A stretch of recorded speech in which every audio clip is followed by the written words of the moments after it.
23 heures, Ouagadougou, le 3 janvier 2026. Dans l'ombre, un commando s'apprête à frapper. Leur cible, Ibrahim Traoré. Leur mission, décapiter le pouvoir burkinabé. Mais ce qu'ils ignorent, c'est que tout était déjà compromis. Ce soir, je vous révèle minute par minute comment le Burkina Faso a frôlé le chaos total. Mes amis, ce que vous allez découvrir dépasse tout ce que vous avez pu imaginer. Un complot orchestré depuis Lomé, au Togo, où Paul-Henri Sandaogo Damiba vit en exil depuis son éviction. Des services secrets étrangers, des milliards de francs CFA et une opération chirurgicale qui devait plonger le Burkina dans le chaos absolu. Mais avant d'aller plus loin, si tu es passionné par la géopolitique et que tu veux comprendre les vrais enjeux qui se jouent dans l'ombre, abonne-toi maintenant à Afrostratège et active la cloche. Deviens membre maintenant, le lien est en description. Plongeons dans cette nuit où tout a basculé. Tout commence au Togo. Damiba s'est exilé à Lomé après avoir accepté les conditions de Traoré en octobre 2022. Mais l'homme n'a jamais digéré sa chute. Depuis son refuge togolais, il tisse sa toile. Un enregistrement audio explosif circule. C'est Hamidou Kaboré, l'oncle de Damiba, qui parle. Jeudi dernier, il finalisait les préparatifs pour l'assassinat du capitaine Traoré. Écoutez bien, ils ne parlent pas simplement d'un coup d'État classique. Non, ils osent planifier le bombardement de la résidence présidentielle en plein centre-ville. Le plan est diabolique dans sa simplicité. Phase 1, infiltration des unités d'élite. Phase 2, neutralisation des officiers loyalistes. Phase 3, assaut coordonné sur plusieurs fronts. Phase 4, prise de contrôle des médias et institutions. Mais ce que Damiba ignore, c'est que chaque conversation, chaque mouvement est surveillé. Les noms des putschistes sont maintenant connus. Hamidou Kaboré, l'oncle de Damiba, homme d'affaires chargé de mobiliser et financer le projet.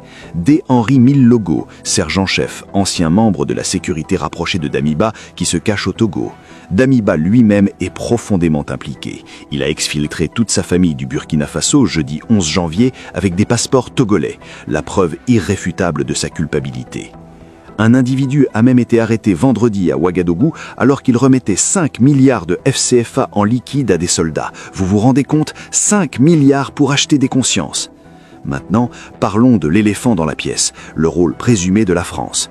Entre 2023 et 2024, 4 agents de la DGS française ont été détenus plus d'1 an avant leur libération, obtenue grâce à l'intervention du Maroc. Des sources évoquent que cette tentative aurait été inspirée par les événements au Venezuela et visait à restaurer l'influence française sur les ressources du Burkina. La France, qui a perdu sa présence militaire dans le pays en 2023, serait accusée de soutenir le réseau de Damiba dans le cadre de la dynamique Afrostratège. Les indices s'accumulent, des mouvements suspects de fonds via des circuits bancaires ouest-africains, des communications cryptées interceptées entre Lomé et Paris. Le ministre Sana dénonçait en septembre 2024 une tentative menée depuis l'étranger impliquant notamment le lieutenant-colonel Damiba. Des rencontres secrètes dans des ambassades de pays voisins. Mais attention, les services burkinabés vaillent.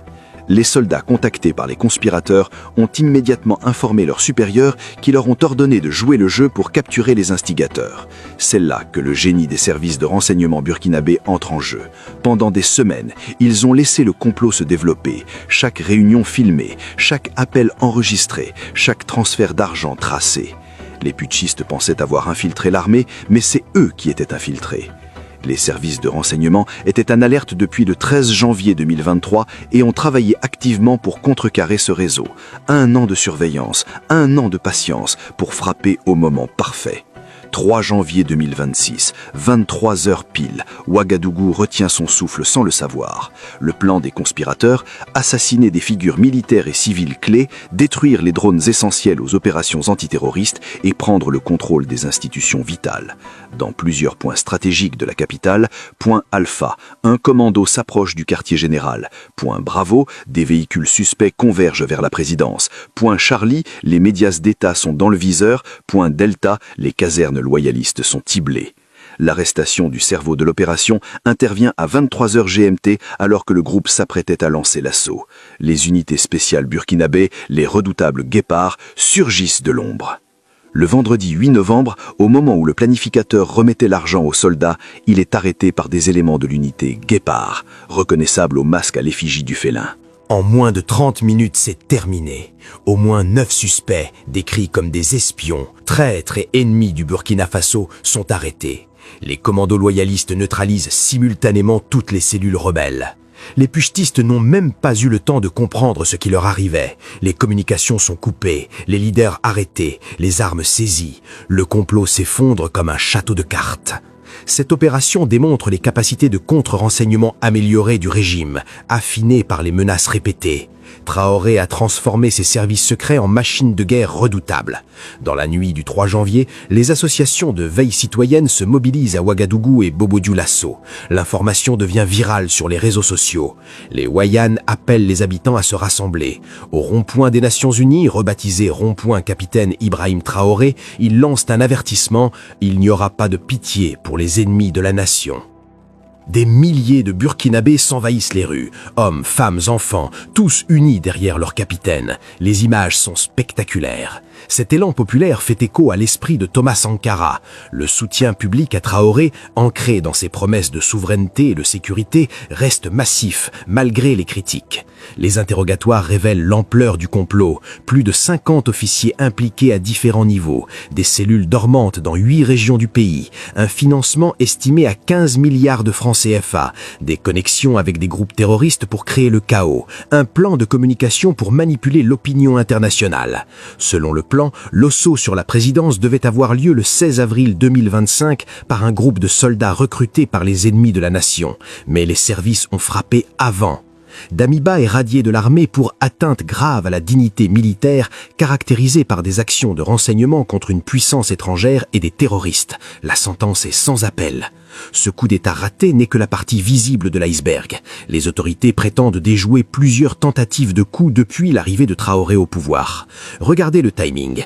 Avril 2025, des militaires dissidents et groupes terroristes planifiaient une offensive le 16 avril. Janvier 2024, un coup prévu pour le 14 janvier est déjoué. Septembre 2023, tentative de renversement de la junte de Traoré. C'est une guerre permanente. Les ennemis du Burkina ne dorment jamais. Des pays voisins comme la Côte d'Ivoire et le Togo sont impliqués dans l'hébergement des comploteurs. Les autorités accusent la Côte d'Ivoire, la France et les bases américaines d'Africom de former des mercenaires pour déstabiliser le pays. Cette tentative renforce la détermination de l'AES. Le bloc pourrait se renforcer voyant cette complot comme une agression extérieure. Mali, Niger, Burkina, unis contre les forces déstabilisatrices. Ces 3 pays ont rompu avec la France et renforcé leurs liens avec Moscou. La reconfiguration géopolitique s'accélère. Les conséquences sont monumentales. Expulsion définitive de toute présence française, renforcement de la coopération avec la Russie et la Chine. La Chine a élevé les relations au rang de partenariat stratégique, avec livraison de plus de 100 véhicules blindés, création d'une force de défense commune avec l'AES, surveillance accrue des frontières avec les pays hostiles.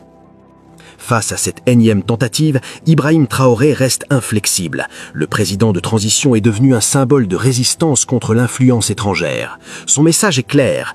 Ils peuvent comploter, ils peuvent financer, ils peuvent menacer, mais le Burkina Faso ne pliera jamais. Chaque tentative nous rend plus forts, chaque trahison révèle nos vrais amis. Traoré ne ménage aucun effort, conscient des enjeux. Ceux qui managent le terrorisme au Sahel cherchent activement sa chute, mais il tient bon. Les prochaines heures sont cruciales. Le gouvernement de Traoré demande l'extradition de Damiba du Togo. Les interrogatoires continuent pour démanteler tout le réseau. Des purges supplémentaires dans l'armée sont attendues. Les frontières sont sous haute surveillance. Les forces spéciales sont en alerte maximale. Le message aux ennemis du Burkina est sans équivoque. Nous sommes prêts. Mes amis, ce que nous venons de vivre ensemble n'est qu'un aperçu de la guerre de l'ombre qui se joue en Afrique. Le Burkina Faso a échappé au chaos par la vigilance de ses services et la détermination de son peuple. Chaque tentative de coup d'État génère une mobilisation massive des Burkinabés pour soutenir Traoré. C'est ça la vraie force du Burkina. Mais la menace persiste. Les ennemis de l'Afrique souveraine ne désarment jamais. Restez vigilants, restez informés, restez avec Afro-Stratège. Si cette analyse vous a ouvert les yeux sur les vraies batailles qui se jouent en Afrique, partage cette vidéo maintenant. Abonne-toi et active toutes les notifications pour ne rien manquer.